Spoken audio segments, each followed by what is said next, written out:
আপনারা সবাই হয়তো জানেন যে 2028 সালে আমেরিকার লস অ্যাঞ্জেলেসে যে অলিম্পিক হবে সেখানে কিন্তু ক্রিকেটকে সামিল করা হয়েছে। অর্থাৎ সেই 128 বছর পর আবার অলিম্পিকে ক্রিকেট ম্যাচ হতে চলেছে। এখানে আমি বলে রাখি, সেই 1900 সালে শেষবারের মতো অলিম্পিকে ক্রিকেট ম্যাচ হয়েছিল। তারপর থেকে কিন্তু ক্রিকেটকে আর অলিম্পিকে সামিল করা হয়নি।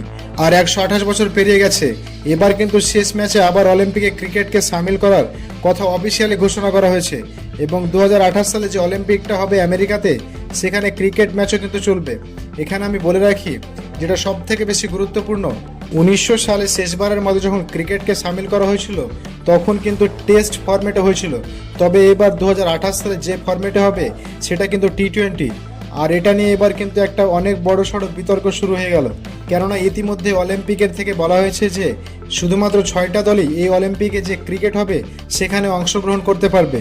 অথচ দেখুন, অন্যদিকে আইসিসির কাছে কিন্তু 12টা টিম রয়েছে যারা রেগুলারলি ক্রিকেট খেলে। যেমন ধরুন ভারত, বাংলাদেশ, পাকিস্তান, অস্ট্রেলিয়া, নিউজিল্যান্ড, এরকম মোট মিলিয়ে 12টা দল রয়েছে। তাই এবার সব থেকে বড় প্রশ্ন, এই 12টা দলের মধ্যে কোন 6টা দল অলিম্পিকে জায়গা করে নিতে পারবে, এটাই কিন্তু এখন বড় চিন্তার বিষয়। যদিও এখানে অলিম্পিকের থেকে এখনও কোনো ঘোষণা করা হয়নি যে তারা কি প্রক্রিয়ার মাধ্যমে এই 12টা দলের থেকে 6টা দল সিলেক্ট করবে। তবে কন্ট্রোভার্সি কিন্তু এখানে শেষ হয়ে যায়নি, কেননা এই যে ক্রিকেট টুর্নামেন্ট অলিম্পিক করবে এটা কিন্তু আমেরিকাতে যেহেতু হতে চলেছে, তাই আমেরিকার দল অটোমেটিকলি এখানে কোয়ালিফাই করে গিয়েছে। 6টা টিমের মধ্যে আমেরিকা অলরেডি কোয়ালিফাই করেছে, আর মাত্র 5টা দল অলিম্পিকে সামিল হতে পারবে।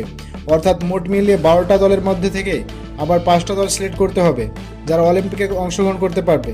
পাশাপাশি এখানে অলিম্পিকের পক্ষ থেকে এটাও ঘোষণা করা হয়েছে যে প্রত্যেকটা টিমে 15 জনের স্কোয়াড থাকতে পারবে। অর্থাৎ তার থেকে বেশি প্লেয়ার কিন্তু স্কোয়াডে রাখা যাবে না। তাই মোট মিলিয়ে 2028 সালের অলিম্পিক ক্রিকেটে টিমের সংখ্যা যেমন কম, ঠিক তেমন স্কোয়াডে থাকা প্লেয়ার সংখ্যাটাও নীতিসীমিত।